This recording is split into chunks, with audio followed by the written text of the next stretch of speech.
Good morning, नमस्कार। मैं अमित सिंह, आप देख रहे हैं टाइम्स नाउ। नव भारत रूस यूक्रेन जंग का आज 10वां दिन है, लेकिन तबाही की तस्वीरें नहीं रुक रही हैं, बर्बादी की तस्वीरें नहीं रुक रही हैं। रूस का सिर्फ इस वक्त एक ही मोटिव है कि पूरे यूक्रेन को इन्वेड कर लें, उसका चप्पा चप्पा तबाह और बर्बाद कर दें, क्योंकि पुतिन एक तरह से जैसे सन की शख्स व्यवहार करता है, बिल्कुल वैसे व्यवहार कर रहे हैं। परमाणु युद्ध की धमकी मिल रही है और तमाम परमाणु रिएक्टर जो इस वक्त यूक्रेन के मुख्तलिफ यानी अलग अलग इलाकों में है, उस पर अब हमला तेज कर दिया है रूस ने। और देखिए, टैंक, फाइटर जेट्स, मिसाइलें तमाम हर जगह दिखाई दे रही है। और यूक्रेन की जो जंग है उसकी हर एक अपडेट, हर एक तस्वीर सबसे पहले हम आपको टाइम्स नाउ नव भारत पर दिखा रहे हैं, बता रहे हैं, समझा रहे हैं। अब आइए जंग की 10 बड़ी तस्वीरें आपसे साझा करते हैं।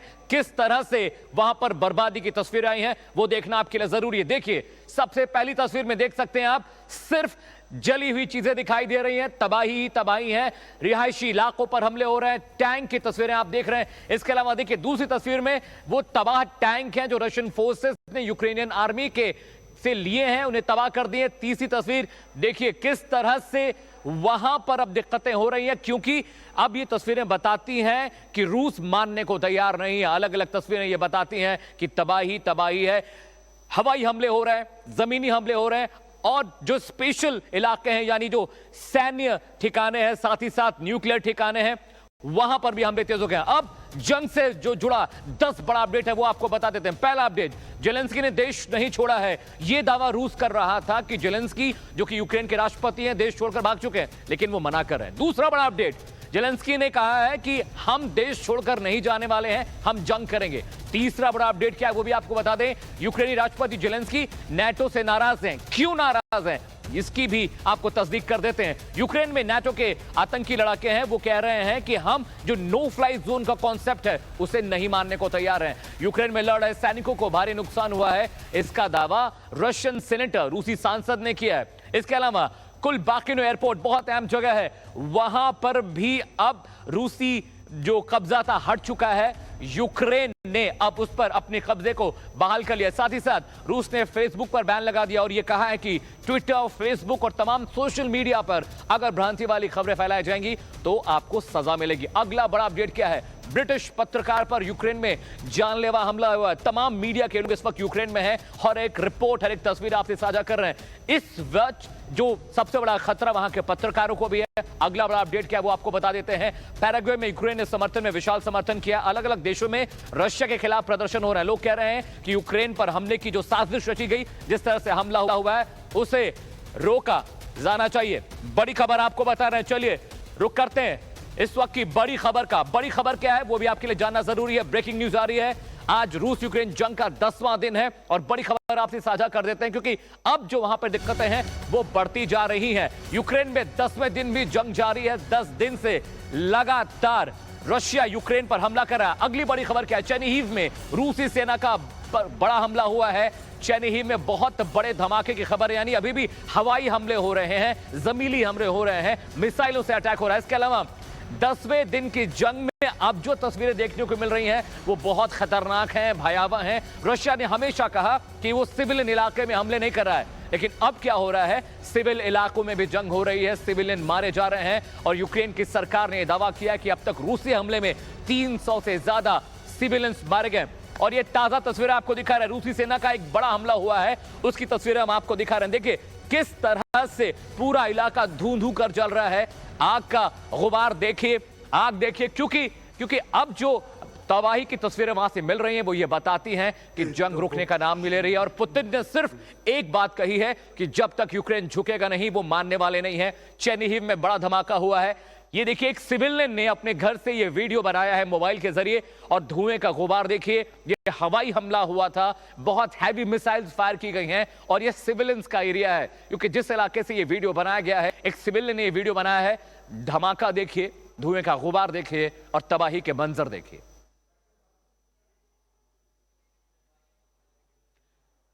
तो आज रूस और यूक्रेन की जंग का 10वां दिन है। तबाही बर्बादी की तस्वीरें हर तरफ देखने को मिल रही हैं। गोस्तोबोल में कब्जे की जो लड़ाई चल रही है, उस लड़ाई को लेकर अब हालात बहुत खराब हो चुके हैं और दिन है जंग का, लेकिन रूस मानने को तैयार नहीं और यूक्रेन ने भी कहा है हम झुकेंगे नहीं। एक रिपोर्ट आपको दिखाते हैं जो इस बात को समझाएगी, बताएगी कि यूक्रेन में हालात कितने खराब हो चले। एक रिपोर्ट देखिए।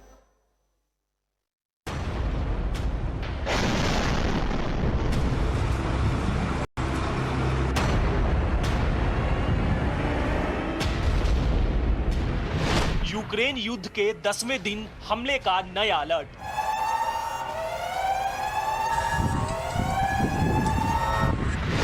जंग के बीच जबरदस्त साइकोलॉजिकल वॉर।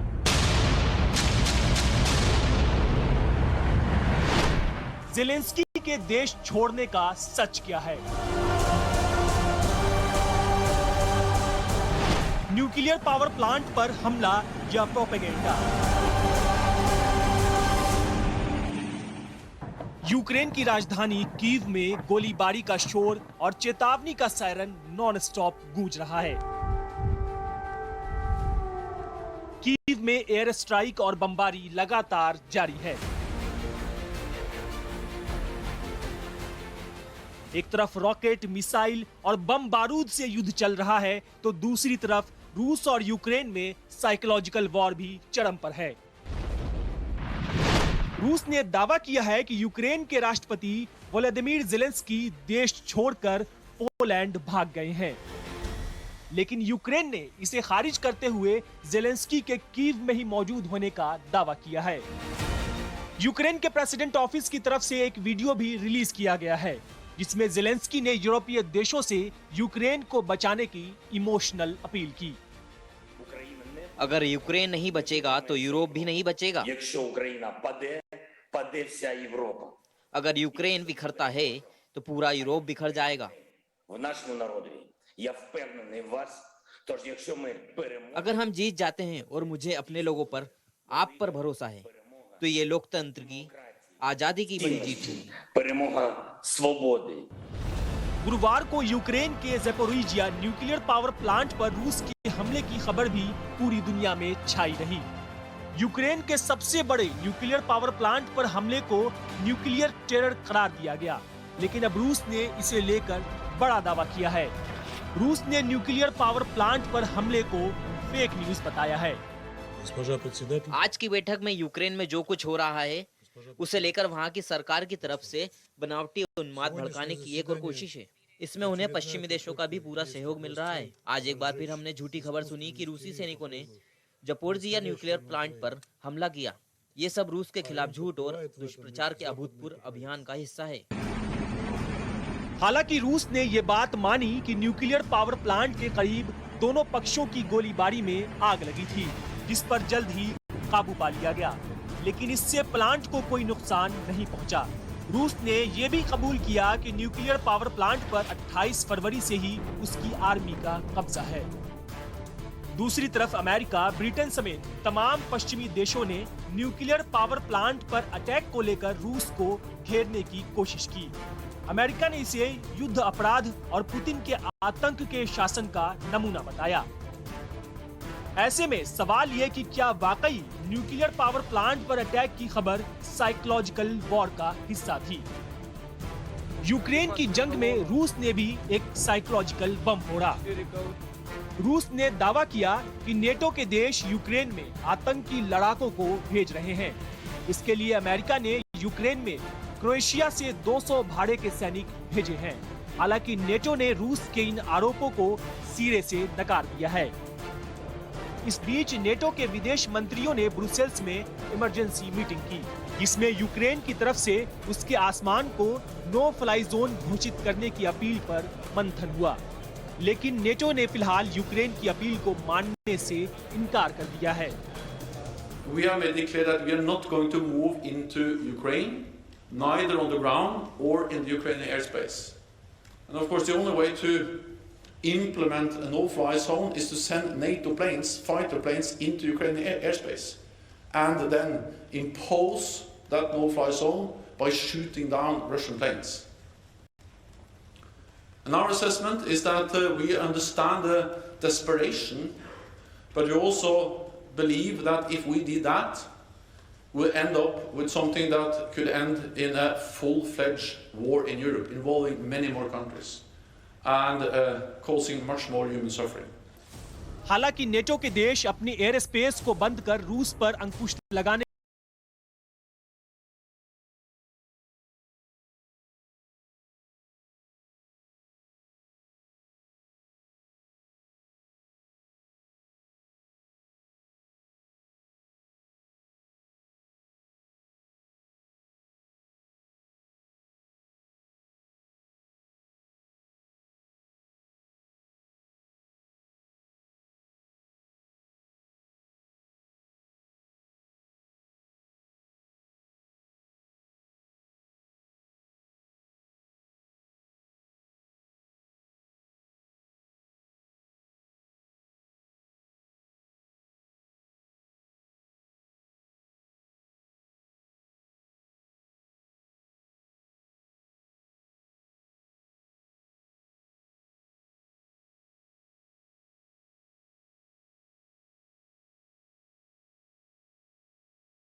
राल्फ स्कोल्ज ने भी उनसे फोन पर बात की और यूक्रेन में मिलिट्री ऑपरेशन रोकने की अपील की।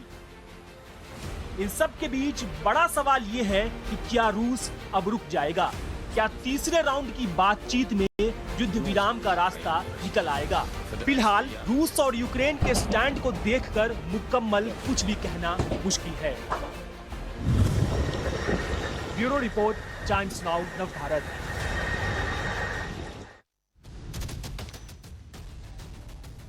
और टाइम्स नाउ नवभारत पर आप देख रहे हैं विस्तृत बड़ी कवरेज, हर एक्सक्लूसिव तस्वीर हम सबसे पहले आपको दिखा रहे हैं, हर बड़ा अपडेट आप तक पहुंचा रहे हैं और रूस यूक्रेन जंग से जुड़ी तमाम बातों को और बारीकी से समझने के लिए, जानने के लिए रुक करते हैं। मेरे दो वरिष्ठ मेहमान मेरे साथ जुड़े हैं। एसपी सिन्हा साहब है, रक्षा मामलों के जानकार हैं, सर बहुत बहुत स्वागत है। साथ ही साथ अशोक सज्जनार एक्स डिप्लोमेट है, तमाम मुल्कों में रहा है, वहां पर काम किया है। सर अब जो दिक्कतें हो रही हैं सर, अगर उसके बारे में डिस्कशन हम करें, पहला सवाल यह है कि जंग का 10वां दिन है, रूस थमने का नाम ले रहा है। अशोक सर, ये सवाल मैं आपसे कर रहा हूं, यहां से बड़ी तस्वीर आप क्या देख रहे हैं? रशिया किस तरह का नैरेटिव सेट करना चाह रहा है? क्योंकि किसी की सुनी नहीं जा रही है। यूएनएससी और नेटो और ये तो तमाम संगठन है, सिर्फ ये देखने वाली चीज लग रहे हैं। जी आप बिल्कुल ठीक कह रहे हैं। दो चीजें मैं इसमें कहना चाहूंगा। एक तो मैं ये जो रूस ने जो ये अनुमान लगाया होगा, जो जब वो वहां पर जाता है, 24 तारीख को गया था, तो देखिए आपकी चैनल पर भी हम बात कर रहे थे 24 तारीख शाम को, ये कह रहे थे जो कि ये यूक्रेन की और रूस की जो सेनाओं में बहुत ज्यादा अंतर है, बहुत ज्यादा डिफरेंशियल है और पूरी तरीके से एयर डोमिनेंस रूस का बनता जा रहा था उस समय। और हमने ये कहा था जो अब कुछ घंटों की बात है, कुछ दिनों की बात है, जो कीव गिर जाएगा, ढह जाएगा, खार्किव गिर जाएगा और पूरे यूक्रेन के ऊपर रूस का आधिपत्य होगा, अधिकार होगा। आज देखिए 10वां दिन हो गया है, पर अभी तक एक शहर के अलावा खिरसोन, जो कि करीब 260,000 उसकी आबादी है, उसके अलावा कोई बड़ा शहर लेने में रूस अभी तक नाकामयाब रहा है। तो पहली बात तो यह है, जो जिस प्रकार का रेजिस्टेंस यूक्रेन से आया है, मेरे ख्याल से पुतिन ने उसके बारे में कभी सोचा नहीं था। दूसरी बात है, पुतिन वहां पर चाहता है जो रेजिम चेंज हो, ज़ेलेंस्की चले जाए, उसकी जगह कोई ऐसी पपेट रेजिम रखें जो कि रूस की की तरफ झुकाव हो, रूस की तरफ लगाव हो और जो रूस कहे उसको माने। बिल्कुल पुतिन ने कहा है वो डीमिलिटराइज करना चाहता है पूरे यूक्रेन को, उसकी आर्मी को खत्म करना चाहता है, डीनाजीफाई करना चाहता है। उसका क्या मतलब है किसी को मालूम नहीं है, परंतु वहां पर रेजिम चेंज वो जरूर चाहता है और मेरे विचार से इस समय वो बिल्कुल हटने वाला नहीं है। उसको भी काफी नुकसान हुआ है, उसको बिल्कुल एकदम एक पराया स्टेट बना दिया गया है पूरी दुनिया में। इतने सैंक्शंस लगाए हैं उसके ऊपर, तो इसीलिए अब वो मानने वाला नहीं है। उसने 64 किलोमीटर लंबा कॉन्वॉय कीव के बाहर लगाया हुआ है, और अब मेरे ख्याल से कुछ समय की ही बात है जो कीव गिर जाएगा और वहां की जो रेजिस्टेंस है वो भी बहुत कम हो जाएगी। बेहतर है सर, मैं आपके पास लौटता हूं। रक्षा मामलों के जार retired major general SP Sinha साहब भी मेरे साथ हैं। सर, बिल्टअप एरिया में जंग बहुत मुश्किल होती है, चाहे मुल्क कोई भी हो। आप सेना में रहे हैं, आपको अनुभव इस चीज का रहा है। यूक्रेन सरेंडर नहीं कर रहा है, लेकिन रशियन फोर्सेज जो तबाही मचा रही हैं, अब आपको कितने दिन ये जंग खिंचती दिख रही है, या बहुत जल्द आपको लगता है कि यूक्रेन सरेंडर करने वाला है? देखिए, यूक्रेन के सरेंडर के परिप्रेक्ष्य में दो बिंदु है। बिंदु नंबर एक कि यदि प्रेसिडेंट जेलेंस्की जब तक प्रेसिडेंट बने रहेंगे तब तक यूक्रेन सरेंडर नहीं करेगा। तो दो विकल्प है यूक्रेन के पास और यूक्रेन के सेना के पास कि प्रेसिडेंट जेलेंस्की को प्रभावित करें कि आप गद्दी छोड़िए, और फिर एक ऐसा इंटरिम प्रेसिडेंट डिक्लेयर हो, कमान उसके पास जाए जो बातचीत करे और शांति का माहौल बनाए। क्योंकि एक कंडीशन रूस का ये है कि प्रेसिडेंट जेलेंस्की को गद्दी से हटाओ। दूसरी बात, जो आप कीव की लड़ाई की बात कर रहे हैं, तो मैं कुछ इंपॉर्टेंट पहलुओं पे टिप्पणी करूंगा। ये डे 2 पे हमने सुना था कि रशियन टैंक्स 10 किलोमीटर दूर हैं। उस शाम को बीबीसी ने कहा कि रशियन टैंक्स 30 किलोमीटर दूर हैं। टैंक्स का स्पीड पीस टाइम में होता है 65 किलोमीटर पर आवर। क्योंकि ये बैटल जोन है तो 65 किलोमीटर तो हो ही नहीं सकता, ये संभव नहीं है। लोग कहते हैं कि औसतन बैटल जोन में स्पीड होता है 4 से 5 किलोमीटर पर आवर। मैं तो 2 किलोमीटर पर आवर की बात कर रहा हूं। तो 2 किलोमीटर पर आवर 30 किलोमीटर दूर, तो कितना हुआ? 15 घंटे। तो डे 2 से आज तो 10वां दिन है। तो ये रशियन टैंक्स क्यों नहीं कीव में पूरा तरह से सराउंड कर पाए हैं? ये कई प्रश्नों को जन्म देता है। प्रश्न नंबर 1 कि क्या एयर डिफेंस सिस्टम जो यूक्रेन का है वो अपना रंग दिखा रहा है? क्या जो मिसाइल सिस्टम है वो रंग दिखा दे रहा है? एंटी टैंक वेपन सिस्टम हो इफेक्टिव हो रहे हैं? एंटी टैंक वेपन का इस्तेमाल कई गुना बढ़ रहा है? दूसरा चीज़, जो सबसे बड़ी बात प्रेसिडेंट जेलेंस्की ने गेम खेला है कि सिविलियंस को रोड पे उतार दिया है। आप तस्वीर कभी कभी देख रहे होंगे कि एक सिविलियन टैंक के सामने खड़ा है और धक्का दे रहा है। थोड़ी देर के बाद ट्रुप्स उसको हटा लेते हैं। फिर सिविलियंस लोग 40-50 के मात्रा में टैंक्स के सामने खड़े हैं। लेडीज हाई हील पहन के टैंक्स के सामने डेमोन्स्ट्रेशन कर रही है। तो जब इस तरह की सिविलियन रेजिस्टेंस होती है तो टैंक्स सिविलियंस को क्रश नहीं कर सकता। ह्यूमन राइट्स इशू का इतना बड़ा रूप ले लेगा कि बवाल छिड़ जाएगा। तो रूस इस बात को समझता है कि रेजिस्टेंस का, यदि ये सिविलियन तरफ से रेजिस्टेंस बढ़ता जाएगा तो उसके लिए आगे बढ़ना मुश्किल है। यूक्रेन ने तो ब्रिज डिस्ट्रॉय कर दिया जिस पे से रशियन टैंक्स आने वाले थे, लेकिन ब्रिज बनाने में कितना टाइम लगता है? मैंने पुणे में डेमोन्स्ट्रेशन देखा है जब मैं मेजर था, 35 मिनट। तो उससे डिले तो मैक्सिमम 2 घंटा आप कर सकते हो। ठीक है, तो सिन्हा सर मैं आपके पास लौटता हूं। अभी जो बड़ी अपडेट आ रही, बड़ी खबर यह है कि जो यूक्रेन का पूरा अलग अलग इलाका, वहां पर कहां जंग हो रही है, एक मैप के जरिए फटाफट दर्शकों को समझा देते, क्योंकि इससे थोड़ी तस्वीर साफ हो जाएगी। देखिए, ये यूक्रेन का बड़ा मैप है जिसमें आपको समझ में आ जाएगा कि रूसी सेना इस वक्त कीव, जो यूक्रेन की राजधानी है, उसके बेहद करीब पहुंच चुकी है। साथ ही साथ जो बड़ी तस्वीर आ रही है, वो बड़ी तस्वीर ये कहती है कि अब जिस तरह से रशियन फोर्सेस आगे बढ़ रहे हैं, हालात और गड़बड़ हो जाएगी। देखिए, यूक्रेन में कहां लड़ाई हो रही है वो आपको बता रहे हैं। देखिए, ये जो ब्लिंकिंग वाला एरिया है, ये यूक्रेन की राजधानी कीव है और रशियन फोर्सेस बहुत करीब पहुंच चुकी हैं। 64 किलोमीटर लंबा एक कॉन्वॉय है जो लगातार कीव की तरफ बढ़ रहा है, जिसका मतलब यह होता है कि बहुत जल्द जो व्लादिमीर पुतिन है, रशियन प्रेसिडेंट, वो ये चाहते हैं कि यूक्रेन के अलग अलग इलाकों में जो उनकी सेनाएं पहुंच चुकी हैं, अब उस पर कब्जे की कार्रवाई हो।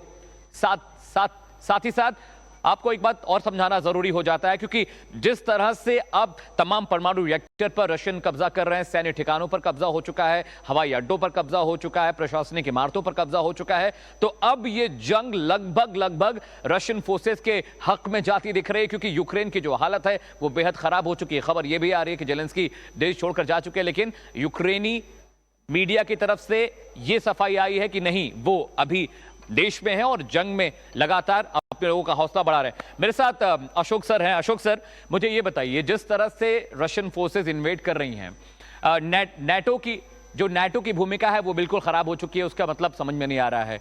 यूएनएससी क्या काम कर रहा है, किसी को असर पड़ता दिखाई नहीं दे रहा है।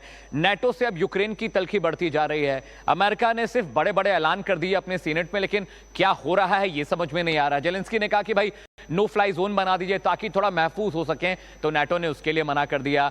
अब यूनाइटेड नेशन सिक्योरिटी काउंसिल भी लगा हुआ है, लेकिन ये जो तमाम संगठन हैं, इनके जो चार्टर हैं, ये किसी काम के रह गए। यहां से अगली तस्वीर क्या देख रहे हैं आप? ये अंतर्राष्ट्रीय संगठन है तो उनके पास कोई ऐसी शक्ति हाथ में नहीं है। देखिए, उनके पास कोई सेना नहीं है, चाहे यूएन सिक्योरिटी काउंसिल हो, यूएन जनरल असेंबली हो, ह्यूमन राइट्स काउंसिल हो, उनके पास ऐसा कोई विकल्प नहीं है जो कोई सेना उतार दे और रूस का वहां पर सामना करे, रूस का वहां पर जो हमला हो रहा है उसको रोकने का प्रयास करें। तो इसीलिए जो वहां पर हो सकता है वो रेजोल्यूशन पास कर सकते हैं और रूस के ऊपर दबाव डालने का वो प्रयास कर सकते हैं, और वो मेरे ख्याल से बखूबी किया गया है। अगर आप देखें यूएन सिक्योरिटी काउंसिल में जो वहां पर वोटिंग हुई तो 11 सदस्यों ने रूस के विरुद्ध वोट दिया। रूस केवल एकमात्र देश था जिसने अपने लिए वोट दिया और 3 देश थे जिन्होंने एब्सटेन किया। अगर हम यूएन जनरल असेंबली में देखें 141 देशों ने रूस के विरुद्ध वोट किया है और केवल 4 और देश थे जिन्होंने रूस के साथ दिया है।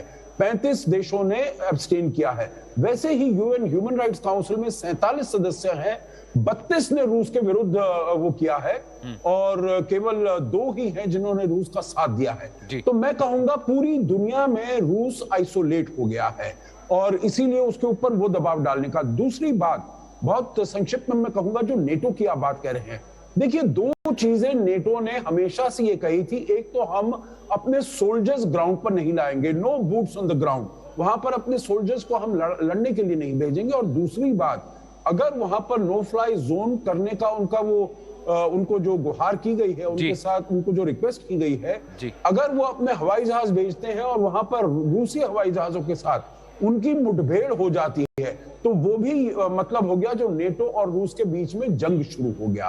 तो ये वो नहीं चाहते हैं। उन्होंने ये बिल्कुल शुरू से ऐलान कर दिया है जो हम रूस के साथ जंग नहीं करेंगे क्योंकि यूक्रेन नेटो का सदस्य नहीं है। तो कोई लीगल ऑब्लिगेशन नहीं बनती है नेटो के ऊपर जो वो आकर वहां पर यूक्रेन की सहायता करें। हाँ, अगर किसी नेटो देश में जैसे पोलैंड में कोई होता है ऐसा, रूस का हमला होता है किसी प्रकार का, तो तब इनकी लीगल ड्यूटी बन जाती है, इनका जो चार्टर है आर्टिकल 5 उसके अनुसार उनको नेटो को सामने आना पड़ेगा। ठीक है अशोक सर, मैं आपके पास लौटूंगा। एक बड़ी खबर आ रही है, वो दर्शकों से साझा कर दें जो उनके लिए जानना और समझना बेहद जरूरी है। बड़ी खबर क्या है वो आपको बता रहा हूं। अभी जंग की नई तस्वीरें आ रही हैं। कीव के बूचा इलाके में ताजा हमले हुए हैं, धमाके हुए हैं, मिसाइलों से अटैक हो रहा है। रूसी हमले के बाद तबाही की जो नई तस्वीरें आई हैं उसे देखने के बाद आपकी रुख कांप जाएगी। ये तस्वीरें तमाम अलग अलग ड्रोन से ली गई हैं और बूचा बहुत अहम इलाका है। ये तस्वीरें देखिए, ड्रोन के जरिए ली गई तस्वीरों में आप देख सकते हैं। ये देखिए, ये पूरा धुएं का गुबार देखिए, कहीं कहीं पे सिविलियन इलाके में मिसाइलों से अटैक हुए हैं। अभी भी देखिए ये अटैक की ताजा तस्वीरें, पूरा इलाका सिर्फ और सिर्फ जला हुआ तबाह दिखाई दे रहा है। अभी भी शेलिंग की तस्वीरें आप देख सकते हैं, क्रॉस फायर दोनों सेनाओं के बीच हो रहा है। और अब जो तस्वीरें आ रही है उसका मतलब यह है कि लगभग पूरा यूक्रेन तबाह हो चुका है। और बड़ी खबर यह है, बड़ी बात यह है कि अभी भी जंग की तस्वीरें जो आ रही हैं वो ये बताते हैं कि रशियन फोर्सेस ने बिल्कुल भी राहत नहीं दी है। ये देखिए, ये हम्फी गाड़ी बोलते हैं इसको, बख्तरबंद गाड़ियां हैं जिसमें सैनिक मूव करते हैं। ये उसकी तस्वीरें देखिए, किस तरह से चप्पे पर सैनिक खड़े हैं। और ये क्रॉस फायर, ये कुछ लोग हैं जो रशियन फोर्सेस के भी हो सकते हैं, यूक्रेनियन आर्मी के भी हो सकते हैं। क्रॉस फायर हो रहा है दोनों पक्षों के बीच में। और ये तस्वीरें देखिए, बेहद कड़ाके की ठंड है। ऐसी ठंड में जंग लड़ना अपने आप में बहुत मुश्किल होता है। ये देखिए, ये टैंक्स दिखाई दे रहे हैं तस्वीरों में। ये घर के बगल में एक टैंक दिखाई दे रहा है, एक टैंक ये जो तबाह हो चुका है। और ये देखिए, ये जो सड़क है, ये हाईवे है, ये कॉन्वॉय यहीं से गुजर रहा है जो कीव तक पहुंचेगा। और ये तस्वीरें देखिए, ये तस्वीरें बताती हैं कि जंग कितनी भीषण भयानक हो चुकी है। और जंग में सिर्फ तबाही होती है, चाहे वो कोई मुल्क हो, चाहे वो कोई राष्ट्र हो, चाहे वो सिविलियंस हो, चाहे वो सेना के लोग हो। और ये तस्वीरें देखिए, बहुत खूबसूरत था यूक्रेन, अब वो बदसूरत हो चुका है। सिर्फ और सिर्फ आग, धुएं का गुबार, चीख पुकार, सड़क पे बिखरी लाशें दिखाई दे रही हैं। और ये सब कुछ हो रहा है सिर्फ अपने वर्चस्व को बचाने के लिए, अपने ईगो को सेटिस्फाई करने के लिए। पुतिन ने साफ कहा था कि यूक्रेन अगर नहीं मानेगा तो अपने तरीके से मनाने की कोशिश करेंगे। सबसे पहले टाइम्स नौ भारत पर रूस यूक्रेन जंग की हर तस्वीर, हर बड़ा अपडेट आप तक सबसे पहले टाइम्स नौ भारत पहुंचा रहा है। और हमारी कोशिश है कि हम आपको सिर्फ फैक्ट बताएं, सच्ची खबरें दें, भ्रांतियां न फैलाएं, ताकि आपको वही पता चले जो घटनाक्रम फिलहाल यूक्रेन में चल रहा है। ये तस्वीर देखिए, ये एक हम्फी व्हीकल है जिसमें आर्मी कॉन्वॉय मूव करता है। ये वहां पर सड़क पर खड़ा दिखाई दे रहा है और यहां पर आसपास गोलियां चल रही हैं। ये देखिए, टैंक की आड़ में कुछ लोग हैं, टैंक की शैडो में जवाबी कार्रवाई कर रहे हैं। और ये देखिए, बर्फ पड़ रही है, इस बीच जंग भी जारी है। ये पूरा हाईवे आप देख सकते हैं, फ्लाईओवर, यहां से सेना का कॉन्वॉय जा रहा है। देखिए, अलग अलग जगहों पर ये टैंक्स दिखाई दे रहे खड़े हुए। और ये तस्वीरें बताती हैं कि जंग अभी मुखर होगी और तेज होगी, हमले और तेज होंगे। और इसमें सबसे ज्यादा नुकसान हो रहा है यूक्रेन की जनता का। लाखों लोग पोलैंड, बेलारूस, हंगरी, इन इलाकों में शिफ्ट हो रहे हैं।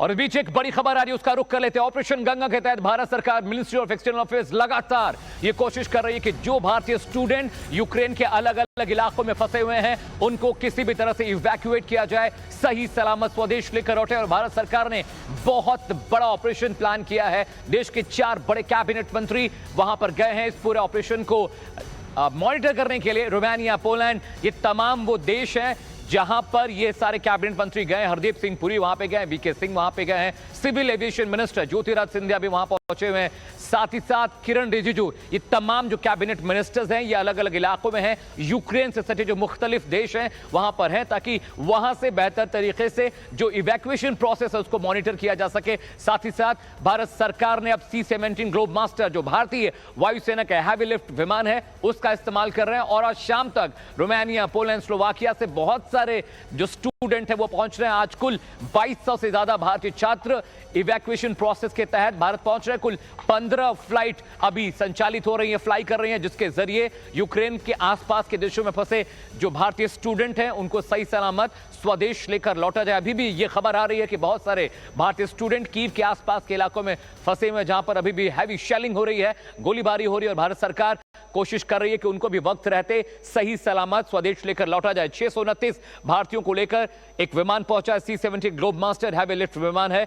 और आज कुल 2200 से ज्यादा फ्लाइट्स वहां पर लोगों को लिफ्ट करके यहां पर पहुंच रहे हैं। और लगातार भारत सरकार इंडियन स्टूडेंट्स को लेकर स्वदेश आ रही। मेरे सहयोगी वरुण भसीन ने उन तमाम स्टूडेंट से बात की है जिनको भारत सरकार ऑपरेशन गंगा के तहत सकुशल देश लेकर आई है। ये रिपोर्ट देखिए।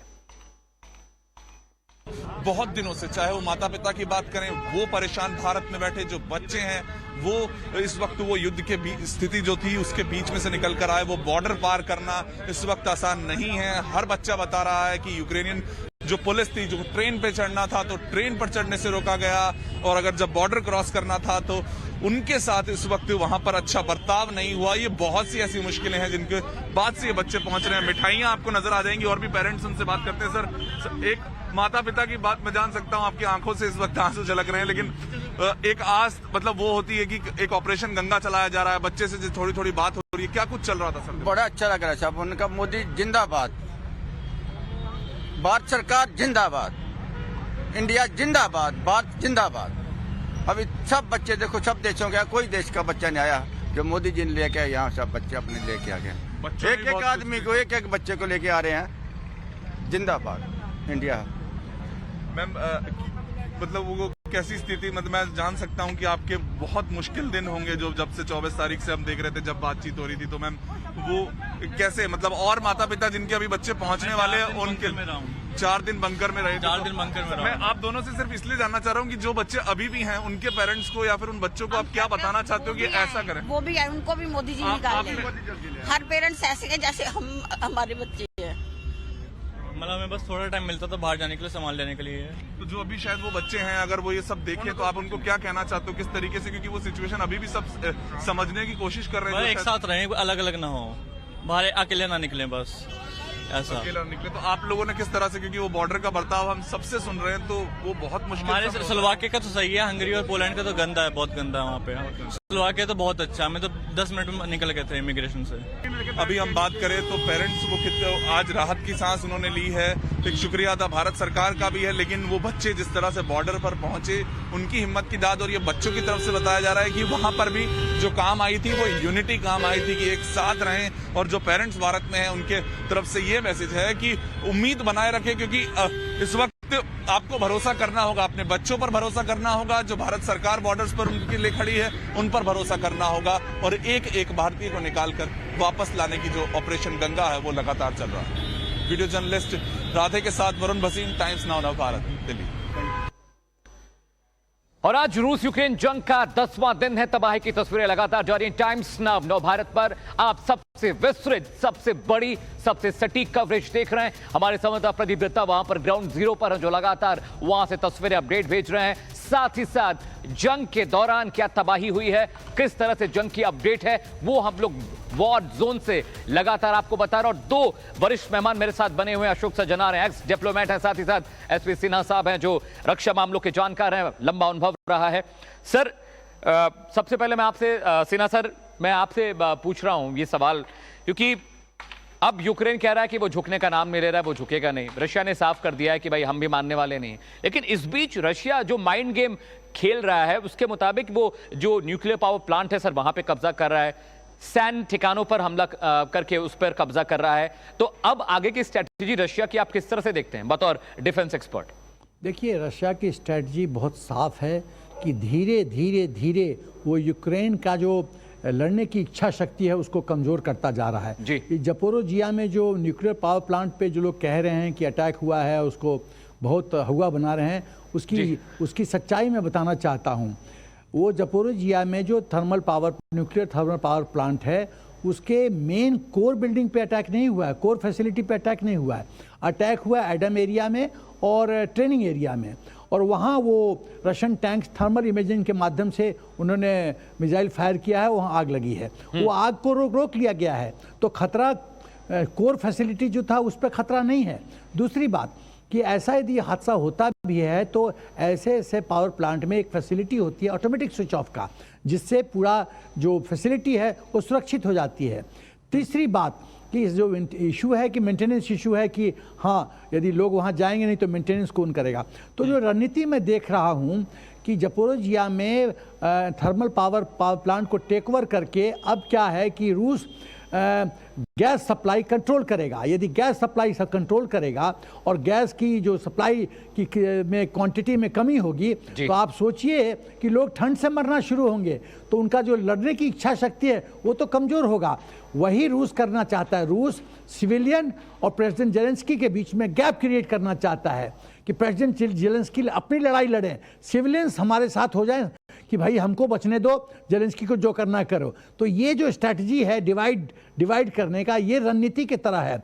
और मैं ये कहना चाहता हूं कि यदि प्रेसिडेंट जेलेंस्की अपने नेतृत्व के कारण यदि सिविलियन पॉपुलेशन को एक्टिवेट करते रहेंगे, रोड पे लाते रहेंगे, सिविलियन रेजिस्टेंस होता रहेगा, तो ये फाइटिंग इन बिल्टअप एरिया एक बहुत कॉम्प्लेक्स एक जवाब मैं अशोक सर से भी ले लेता हूं।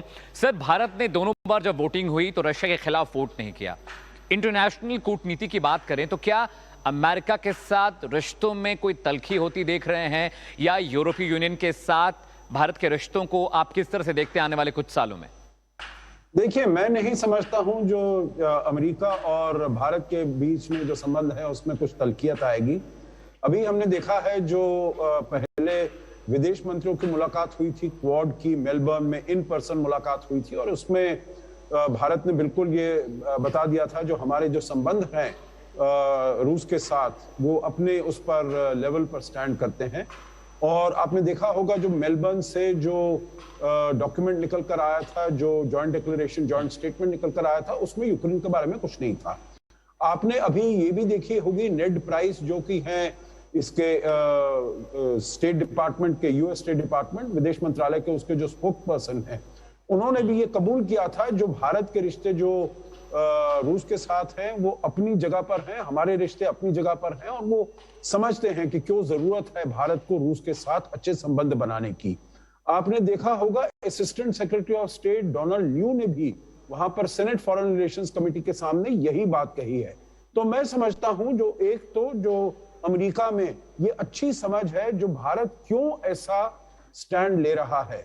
अभी आपने देखा है वर्चुअल मीटिंग हुई है 2 दिन पहले क्वाड की, जिसमें राष्ट्रपति जो बाइडेन ने सम्मिलित हुए और प्रधानमंत्री मोदी भी सम्मिलित हुए, और उसमें भी भारत ने अपना पक्ष रखा है। और हमारा पक्ष देखिए बहुत ही सटीक पक्ष है, और वो है जो ये जंग जो है, लड़ाई है, एकदम खत्म होनी चाहिए, एस्केलेशन होना चाहिए। अशोक सर, समय की थोड़ी पाबंदी है, माफी चाहता हूं मैं आपको बीच में रोक रहा हूं। बहुत बहुत शुक्रिया अशोक सर आपका भी, और सिन्हा साहब आपका बहुत बहुत शुक्रिया इस चर्चा में शामिल होने के लिए, साथ ही साथ इस पर तस्वीर को और साफ करने के लिए। और कीव में एक भारतीय छात्र हरजोत को जब गोली लगी उसके बाद से लगातार उसका इलाज चल रहा है। कैसी हालत है, क्या स्थितियां हैं, मेरे सहयोगी माधव ने उनके माता पिता से और हरजोत से बात की, आइए आपको सुनाते हैं।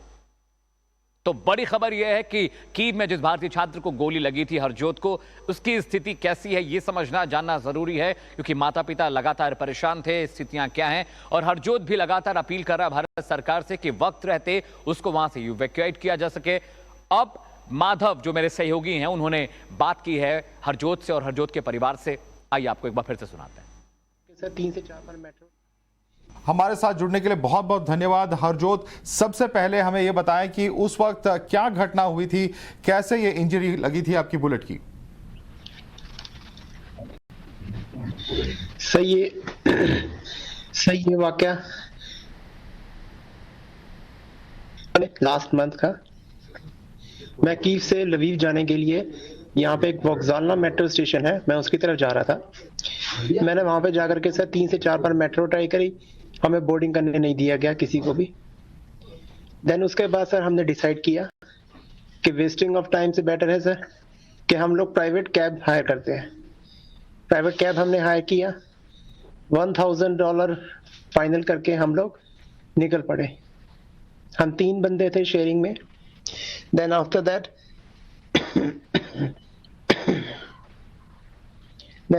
सर वहां पे हमने 3 चेक पोस्ट क्लियर करे। हमने 3 चेक पोस्ट क्लियर करने के बाद जैसे ही हम तीसरे चेक पोस्ट पे पहुंचे सर, वहां पे हमको रोक के उन्होंने कहा कि आप आज की जगह कल मॉर्निंग में ट्रैवल करिएगा, अभी आप वापस जाइए। हम लोग वापस आ गए।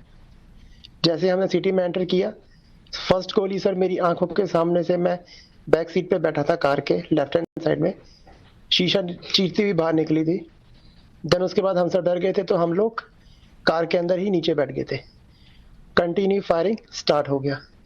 5-6 लोग थे जिन्होंने कंटिन्यू फायर स्टार्ट किया। उसके बाद हम लोगों ने अपनी जान बचाने के लिए गाड़ी खोल के बाहर निकले। फुटपाथ के किनारे में लेट गया, अपने हाथ को अपनी छाती से लगा करके अपने आप को बचाता हुआ। कंटिन्यू फायरिंग चल रही थी सर। 2 बुलेट सर मेरी पैर में लगी थी लेफ्ट हैंड साइड में, 1 बुलेट सर मेरे दूसरे पैर को छू के निकली थी, और 1 बुलेट सर मेरे हैंड को चीरती हुई अब मेरी साइड से चेस्ट के अंदर एंटर करी थी। उसके बाद सर मैं बेहोश हो गया था, मुझे कोई होश नहीं था। एंड उसके बाद सर मेरा एक बार आंख खुली तो मेरे को सिर्फ लाइटें दिख रही थी, उसके बाद मुझे कुछ नहीं पता।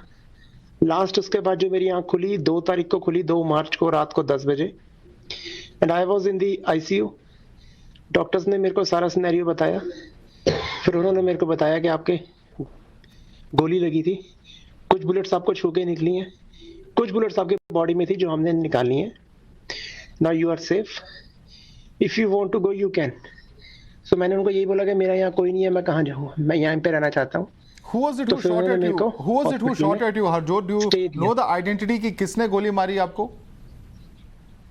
सर उस वक्त मैं आपको सच्ची बताऊं, मेरे को सिर्फ हवा में हर जगह लाल लाल बुलेट्स दिख रही थी, किसी का चेहरा, किसी की यूनिफॉर्म कुछ नहीं दिख रही थी सर।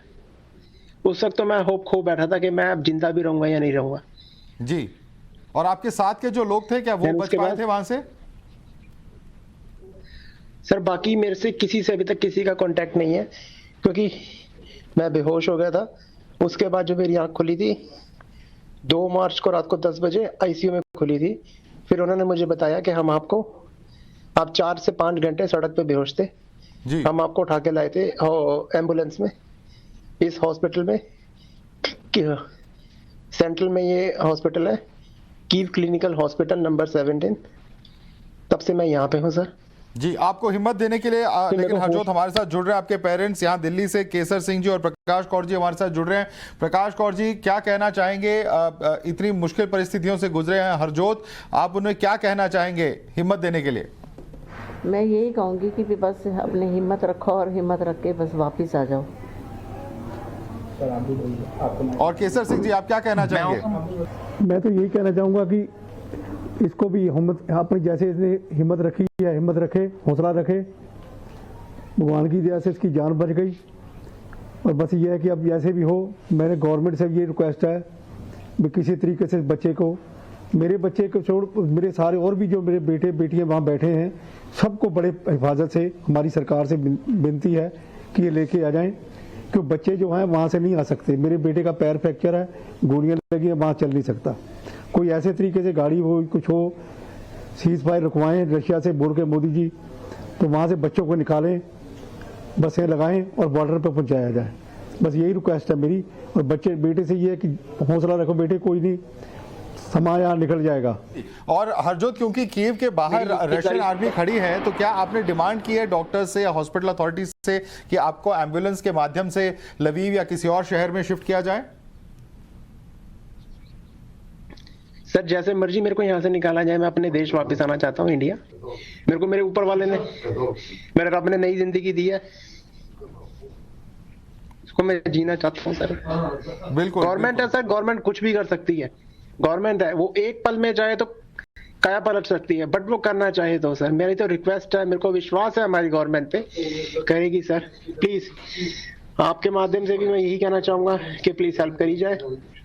बिल्कुल बिल्कुल, हम आपका मैसेज बिल्कुल पहुंचाएंगे और सरकार से जरूर पूछेंगे कि वो क्या कर रहे हैं आपकी वहां से रक्षा करने के लिए। मेरे को अपनी बॉडी में जितना मर्जी पेन किलर लेना पड़े, मैं लगवा के जाने को रेडी हूँ सर। मेरे को इंडिया पहुंचा दो सही सलामत सर, मेरी रिक्वेस्ट है सर। जी, जिंदे रहे सर, भगवान ने ऊपर वाले नई जिंदगी दी है सर, इसको मैं जीना चाहता हूँ। क्योंकि मरने के बाद चाहे सर चार्टर्ड आए, चॉपर आए, कोई मैटर नहीं करता सर, जिंदे हैं तो वैल्यू है सर। बिल्कुल बिल्कुल बिल्कुल, आप हिम्मत मत हारिए, बिल्कुल आपका की मैसेज हम पहुंचाएंगे। हरजोत हमारे साथ जुड़ने के लिए, प्रकाश सिंह कौर जी हमारे साथ जुड़ने के लिए और केसर सिंह जी हमारे साथ जुड़ने के लिए बहुत बहुत धन्यवाद।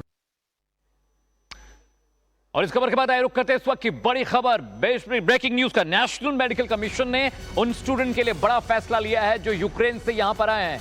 नेशनल मेडिकल कमीशन ने कहा है कि अब वो यहां पर इंटर्नशिप कर सकते हैं, क्योंकि सभी ने बीच में पढ़ाई छोड़ी है।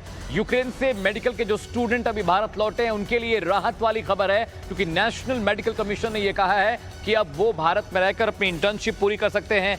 FMGE परीक्षा पास करने पर उन्हें इंटर्नशिप की अनुमति मिल जाएगी, क्योंकि बहुत सारे बच्चे पढ़ाई अधर में छोड़कर वहां से लौटे हैं भारत। अब उनके लिए नेशनल मेडिकल कमीशन ने एक राहत वाली खबर दी है, एक बड़ा फैसला किया है, जिसके मुताबिक FMGE की परीक्षा पास करने के बाद यूक्रेन से आए तमाम मेडिकल स्टूडेंट्स अपनी जो इंटर्नशिप है, अपनी ट्रेनिंग को पूरा कर सकते हैं। क्योंकि आप सभी जानते हैं यूक्रेन में जंग छिड़ने के बाद बहुत सारे मेडिकल स्टूडेंट वहां से आए हैं भारत अपनी जान बचाने के लिए। भारत सरकार लगातार ऑपरेशन गंगा के तहत उनको रेस्क्यू कर रही है, उनको लगातार देश लेकर आ रहे हैं, लेकिन अब उनकी पढ़ाई को लेकर परेशानी हो रही। मेरी सहयोगी हर्षा ज्यादा जानकारी के साथ जुड़े। हर्षा, सबसे बड़ी बात तो यह है कि जो स्टूडेंट वहां से आए हैं उनके लिए एक अच्छी खबर है ये।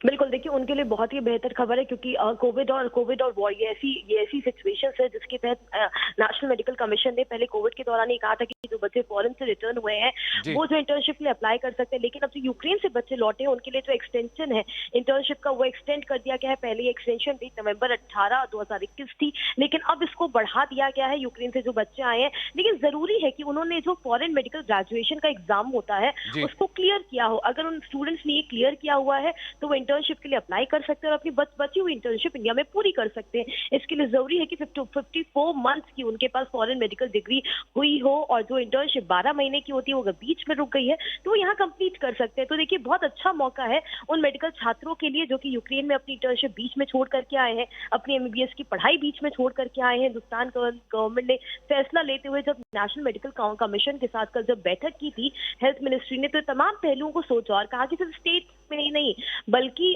यूक्रेन से जो छात्र आए हैं वो तुरंत ही इंटर्नशिप के लिए अप्लाई कर सकते हैं। उसके जो फॉर्म्स हैं वो कमीशन की साइट पे अवेलेबल है, इंटर्नशिप के लिए अप्लाई करें। और जो अपना FMGE जो एग्जाम जिसका मैं बार बार कोट कर रही हूँ, फॉरेन मेडिकल ग्रेजुएट एग्जाम, इसका ये जो एग्जाम क्लियरेंस का जो सर्टिफिकेट है उसको पोस्ट करें और फिर इंटर्नशिप के लिए अप्लाई करें। बहुत ही इजी प्रोसेस है और यूक्रेन के छात्र से भी अप्लाई कर सकते हैं। हर्षा, ये अच्छी खबर है उन स्टूडेंट के लिए जो यूक्रेन से लौटे हैं पढ़ाई बीच पर छोड़कर।